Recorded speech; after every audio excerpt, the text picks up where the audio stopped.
আসসালামু আলাইকুম রহমতুল্লাহ। আমি একটা সূরা প্রায় আয়াতগুলো তেলাওয়াত করতাম এবং বিভিন্ন কারীদের মুখে তেলাওয়াতগুলো শুনতাম। আমার কাছে খুব ভালো লাগতো এবং একটা খুবই ফজিলতপূর্ণ একটি সূরা সূরা মুলক, অর্থাৎ এশার নামাজের পরে এই সূরাটি বেশি বেশি তেলাওয়াত করা হয়। তো এই সূরাটি আমি প্রথম অবস্থায় কতগুলো আয়াত মুখস্থ করেছি, কিন্তু দ্বিতীয় আয়াতটির অর্থটা যে এমন আমি আগে আর খেয়াল করিনি, জাস্ট গতকালকে আমি খেয়াল করলাম। আয়াতটি হচ্ছে আল্লাযী খালাকাল মাউতা ওয়াল হায়াতা লিয়াবলুয়াকুম আইয়ুকুম আহসানু আমালা ওয়া হুয়াল লাযীযুল গফুর।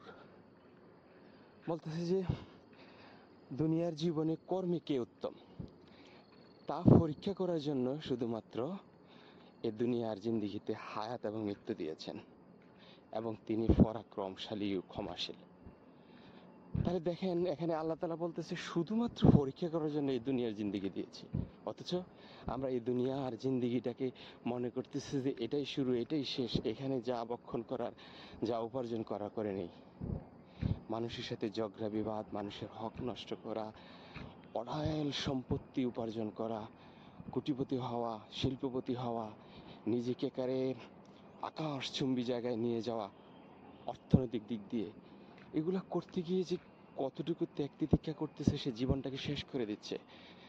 পরকালের জিন্দিগি এই জিন্দিগির তুলনায় বিশাল, অথচ আমরা এই দুনিয়ার সুখ ভোগ করতে গিয়ে পরকাল জিন্দিগির সুখকে বিনষ্ট করে দিচ্ছি। হায় মানুষ, আল্লাহ তাআলা কি বলেছে তার বিন্দু পরিমাণ মিথ্যে নয়। কোরআনুল কারিমে যা বলেছে, তাহলে আমাদের এই জিন্দিগি শুধুমাত্র একটা পরীক্ষার জায়গা, আর এই পরীক্ষার জায়গা যদি আমরা ফেল করি, তাহলে বিশাল জিন্দিগির আমরা সুখ থেকে বঞ্চিত হচ্ছি। অতএব আসুন, মানুষের হক নষ্ট না করি, মানুষের সাথে ঝগড়া বিবাদ না করি, একে অন্যের দুঃখের কারণ না হই, নিজেকে সহজে সুন্দরভাবে গুছিয়ে যেন আমরা যেতে পারি পরকালের দিকে। এবং শেষের দিক দিয়ে যেহেতু আল্লাহ বলেছে আল্লাহ মহাপরাক্রমশালী ও ক্ষমাশীল, অতএব যেটুকুই ভুল ত্রুটি গুনাহ করেছে আল্লাহর কাছে ক্ষমা চান, নিবিড়ে নিবৃতে অন্ধকারে আল্লাহর কাছে ক্ষমা চান, নিশ্চয়ই তিনি ক্ষমা করবেন, তিনি মহান ও ক্ষমাশীল। আসসালামু আলাইকুম।